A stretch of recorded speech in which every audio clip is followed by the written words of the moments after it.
What Camilla just realized behind closed doors is that a crown is entirely invisible if the world refuses to look at it. In less than 3 minutes of weaponized diplomatic protocol, the illusion of absolute power she spent 30 years building was completely dismantled on the international stage.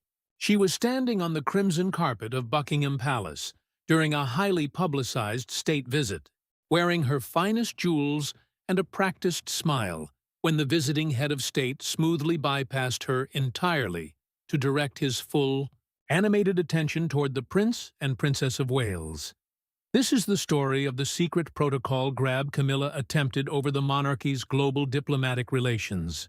How Prince William uncovered the unauthorized briefing dossiers, the silent, ruthless institutional retaliation that followed, and the devastating realization that despite her title, she has been completely erased from the future of global power. To understand the sheer velocity of this international humiliation, we must first rebuild the towering illusion of supremacy that Camilla operated under. For 3 decades, she played the most calculating and disciplined long game in modern royal history. She survived the intense public outrage of the 1990s, managed the slow institutional erasure of Princess Diana's legacy, and aggressively pushed to normalize her presence within the sacred inner circles of the monarchy. She firmly believed that by securing King Charles's unwavering devotion, she had secured the institution itself. Following the coronation, she wrapped herself in a protective bubble of carefully placed media narratives, curating an image of an indispensable matriarch. But domestic control was never her final goal. Camilla craved global validation. She believed that international state visits, the ultimate theater of royal majesty, would finally force the world to bow to her, cementing her legacy as the undisputed Queen of the United Kingdom. In the spring of 2026, as King Charles retreated further into intensive medical treatments and reduced his public-facing duties, Camilla sensed an unprecedented opportunity to seize that global stage. A major state visit from a highly influential allied nation was approaching. Traditionally, this is a moment where the sovereign and the heir project a unified front of British soft power. But Camilla stepped into the vacuum of her husband's illness, not as a supportive consort, but as an acting sovereign. Behind the scenes, what appears to be true is that her office quietly initiated a series of administrative requests directly to the Foreign Office and the Palace diplomatic team.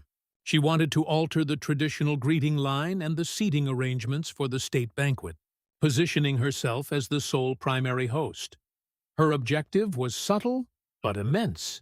She drafted protocol requests that would have pushed Prince William and Princess Catherine completely into the background, treating them as mere supporting players in her diplomatic debut. She even requested that key diplomatic gifts and private audiences be funneled exclusively through her office, bypassing the Prince of Wales entirely. For Camilla, this was a calculated move, born of commercial desperation. She knew her constitutional relevance was tied entirely to her husband's lifespan.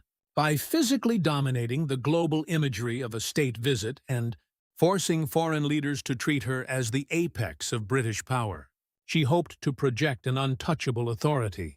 She wanted to create a visual narrative of isolated supremacy that the British public and the royal courtiers would be forced to accept, cementing a legacy that the next generation could not easily erase. But inside the modern British monarchy, the illusion of power always shatters against the cold reality of administrative discipline. The diplomatic machinery of the crown is not run by feelings, and it is certainly not run by the Queen Consort. Prince William oversees the long-term international strategy of the family with the forensic, unyielding precision of a chief executive. As the Prince of Wales, William receives detailed digital audits of all diplomatic briefing dossiers and protocol changes. When the unauthorized Foreign Office requests and the altered state banquet schematics crossed his desk, the strategy was immediately unmasked. William did not see a queen merely trying to support her ailing husband. He saw a calculated, cynical attempt to exploit the king's physical weakness, hijack the diplomatic weight of the state. and visually erase the undeniable future of the monarchy on a global broadcast. For William, this crossed a sacred line. This was not just about who stood where on a red carpet. It was a direct assault on the legacy of his mother, the hard-won stature of his wife, and the deliberate preservation of the core royal bloodline. He understood that if foreign leaders recognized Camilla as the supreme executive power of the institution, it would undermine the true line of succession. He knew he had to act, but he also knew that true power does not need to shout. William's silent, enduring grief for Diana transformed into an impenetrable weaponized shield. That is where the story changes, and it changes with devastating consequences. William executed a silent, institutional retaliation that bypassed Camilla completely. He utilized the strict administrative machinery of the palace, heavily supported by the unyielding authority of Princess Anne, who possesses an absolute intolerance for arrogance. Together, they bypassed Camilla's office and went straight to the highest levels of the Foreign Office. What looked like a routine administrative update to the diplomatic briefing packets was actually a total dismantling of her empire.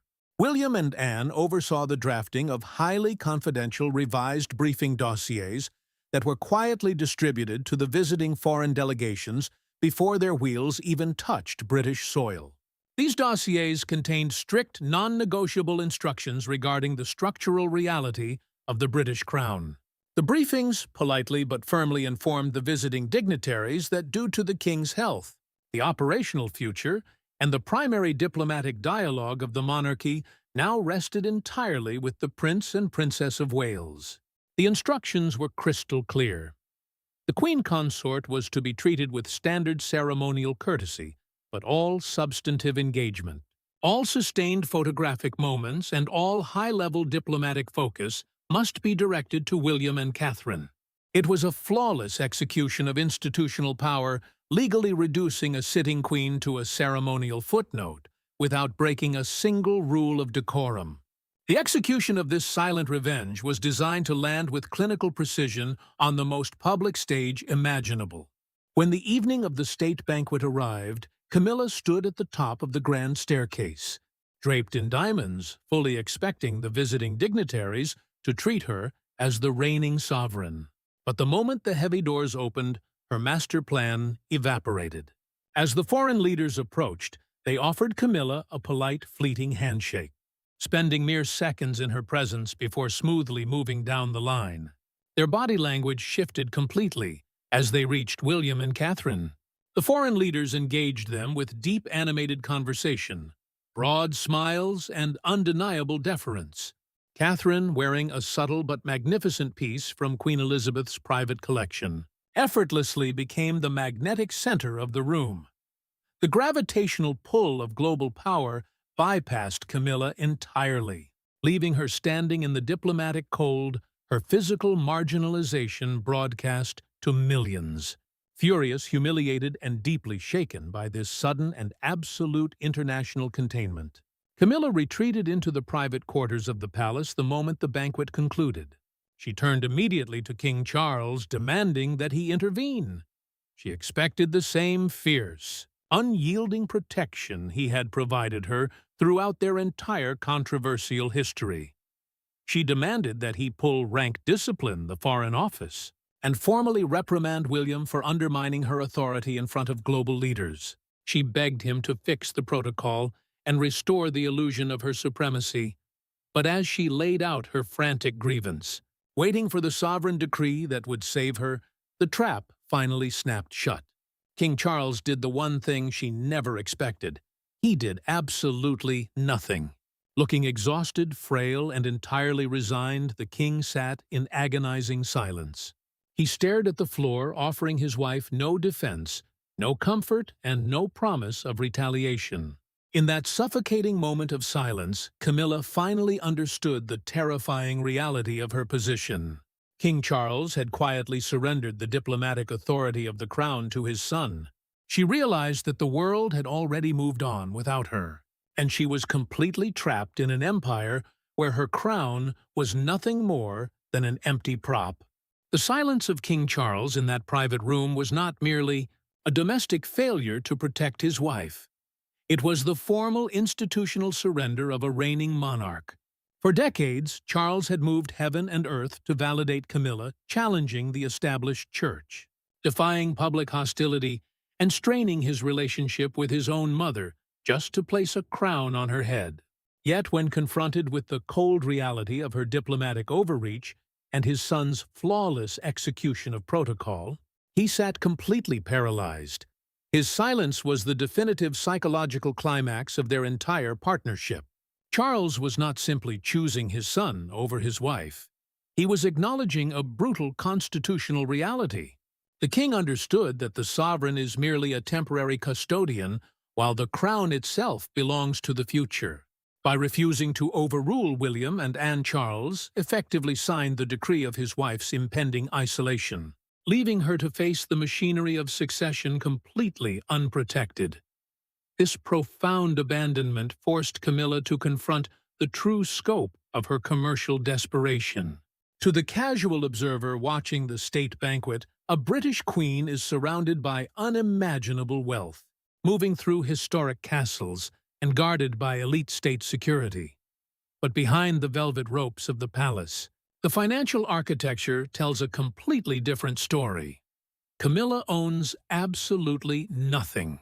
When Charles ascended the throne, the multi-billion-dollar engine of the Duchy of Cornwall passed automatically and entirely into the hands of Prince William. This estate is not an honorary title. It is a massive corporate reality that controls the private wealth, the agricultural lands, and the discretionary funding that sustains the daily lives of the royal family. William controls the liquid assets, the property leases, and the payroll. If King Charles passes away, William assumes immediate control of the Duchy of Lancaster and all sovereign estates. Camilla will not inherit a single palace, and she will not control a single administrative ledger. The contrast between Camilla's high-stakes diplomatic ambitions and her actual security is devastating. The private property Charles recently purchased in Wiltshire using his personal funds was not a romantic retreat. It was an emergency life raft. It stands as undeniable forensic proof that both Charles and Camilla know she will be quietly, but firmly evicted from the inner sanctum of royal power the moment her husband's reign ends. What looked like a battle over red carpet protocol was actually the moment Camilla realized she is merely a temporary tenant in an empire controlled by her ultimate rivals. She is fully aware that her lifestyle, her security, and her household budget will soon be entirely dependent on the financial mercy of King William V. As Camilla's administrative and diplomatic shadow recedes, the physical architecture of the palace is rapidly shifting to restore a very different legacy. The silent execution of institutional revenge is best witnessed in the subtle, devastating realignments of court protocol and visual symbolism. Behind closed doors, certain portraits of the late Princess of Wales are being systematically brought out of deep storage and returned to prominent viewing areas within the royal residences. These are not random decorative choices. They are constant, deliberate reminders of the lineage that truly matters. More crucially, the allocation of historic jewelry, which represents the ultimate physical manifestation of sovereign favor, has been locked down. The iconic pieces most closely associated with Diana are no longer available for Camilla's choosing. They have been legally and permanently earmarked for Princess Catherine, ensuring that the visual narrative of the monarchy entirely bypasses the current Queen Consort and links the past directly to the future. During the state banquet, Catherine's effortless magnetism was not just a public relations victory. It was the formal recognition of her as the uncontested matriarch of the next generation. The ultimate tragedy of Camilla's strategic ambition is that she mistook proximity to the throne for ownership of the crown. She played a masterful short game, capturing the devotion of a king and securing the ultimate title. But the long game always belongs to the institution itself, guarded by a son who remembers his mother's grief and a daughter-in-law who has flawlessly secured the emotional loyalty of the entire nation. When the inevitable day comes and Charles's reign ends, Camilla's legal position instantly evaporates. She will become a dowager, a term that signifies a connection to a bygone era with zero authority over the future. The global empire she tried to hijack will be entirely gone, leaving her in a privately purchased house looking at a crown that was only ever on loan. If you found this forensic breakdown of royal power dynamics and institutional warfare insightful, please leave your thoughts in the comments below. Do you think Prince William's administrative containment of Camilla is the ultimate restoration of the rightful line? Make sure to subscribe to the channel as we continue to track the silent battles shaping the future of the monarchy.